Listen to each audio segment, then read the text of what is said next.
Oh, yes. Oh, like butter. Like real sticky butter. Don't get old, kids. Oh yeah. Pick the right tool for the job.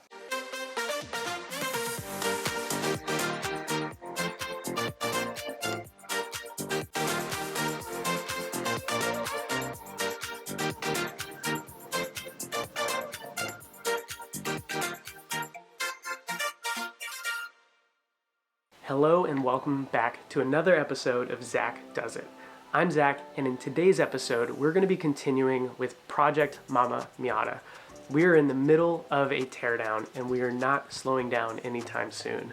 For those of you who are new to the series, we're taking my car apart and documenting the entire process. I encourage you to check out some of the videos below, and you'll be up to speed in no time.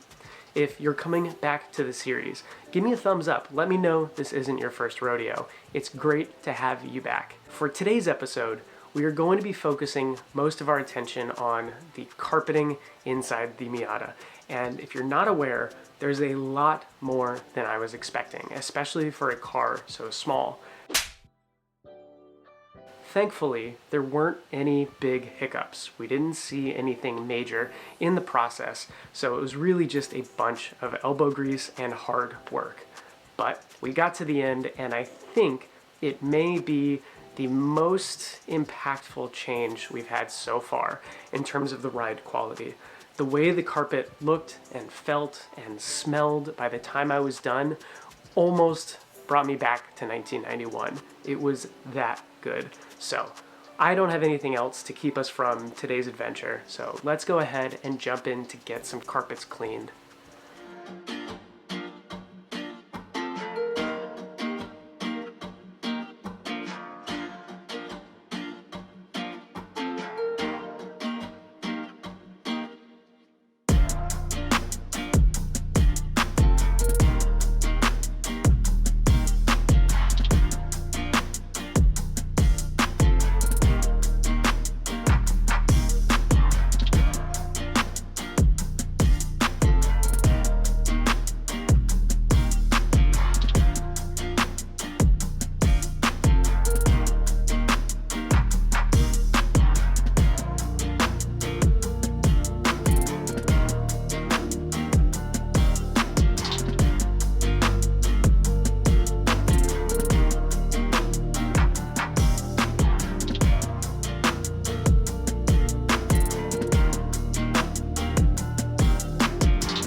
Future Zach here with the voiceover because I forgot to mic up for this next segment and the audio could use some love.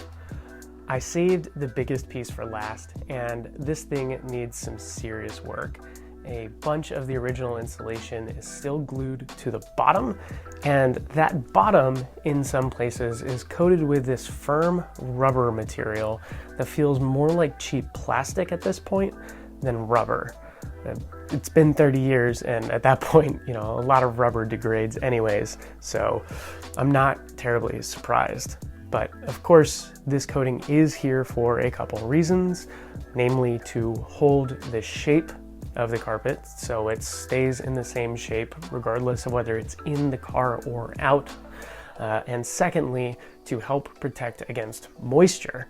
This helps prevent any water that may go from your shoes to the carpet to the underside of the carpet from making it any further, which is important when you care about rust. But of course, I will be removing this material and I don't have a replacement in mind at the moment. So for me, that should be okay as long as I'm careful not to spill anything or do anything when it's super wet outside, which shouldn't be too hard of a problem. How hard is it to only drive when it's sunny out? I may try to figure something out in the future though, but for now, I'm just gonna live with the fact that I need to be careful getting water inside the cabin. You may also notice all of this insulation material as well, which we will be replacing in a future episode, and which also provides two different functions. Namely, this insulation keeps temperatures from outside the car and inside the car from having as big of an effect on each other. So when it's really, really hot out and I'm blasting my AC, I want to make sure that that cold air stays inside the car and doesn't transfer outside and vice versa. I don't want the hot air from outside where the road is or the transmission tunnel. I don't want that leaking into the cabin interior where I'm sitting that I'm trying to keep cool. The second function of this insulated material is sound deadening. Now, this material is much better than carpet or metal or air at deadening sound or absorbing that energy. So we're going to take advantage of that property as well. So namely, what this other material is used for is energy absorption. We're trying to absorb as much heat or sound energy as possible.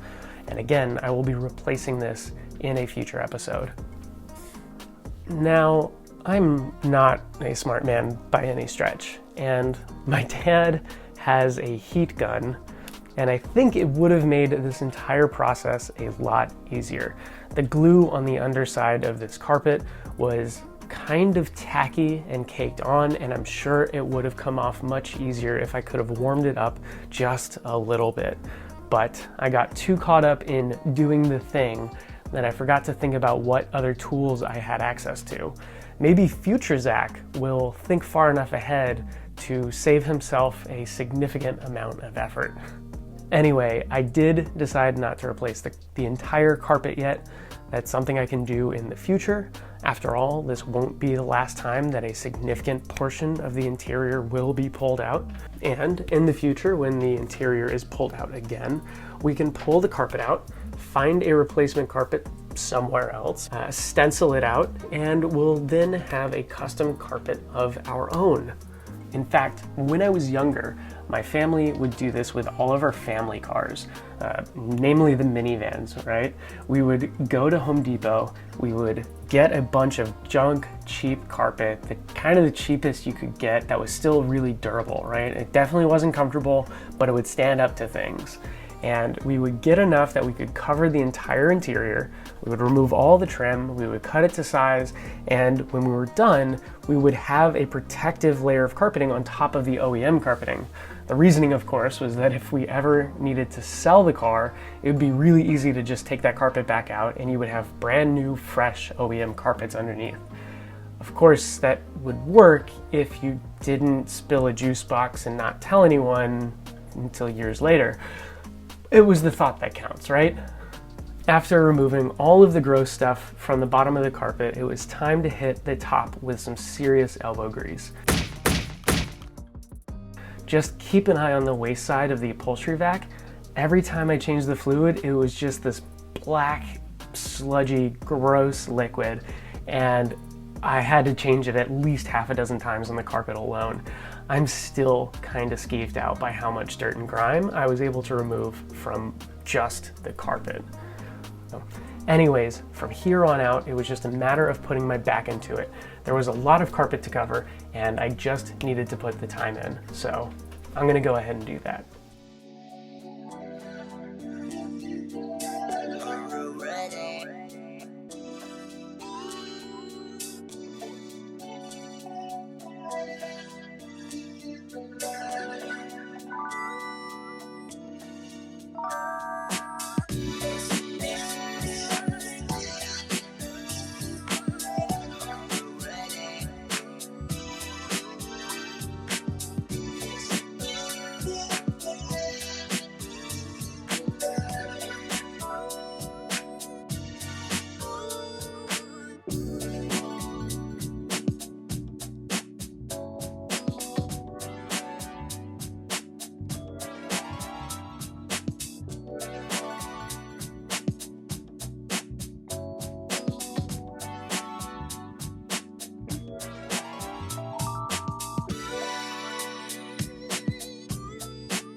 Well, that about does it. I think we've taken care of all the carpet. We've gotten the main cabin's interior carpet. We've got the carpet that belongs on the shelf. We've gotten the trunk liner carpet. And oh, we even got the sun visors, which, I mean, I didn't even think I was going to do those, but it was a very porous type of satin type material. So I wanted to make sure that any kind of gunk that had built up on those from touching it or sneezing or who knows what, we got most of that taken care of as well. So hopefully all of these things are going to smell a lot better and feel a lot better and even look a lot better when we put them back in the car. I think the only thing that's left is to take care of the seats.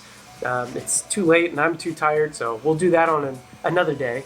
But we'll take care of the seats. They'll get cleaned. We're not going to sit in those dirty things anymore.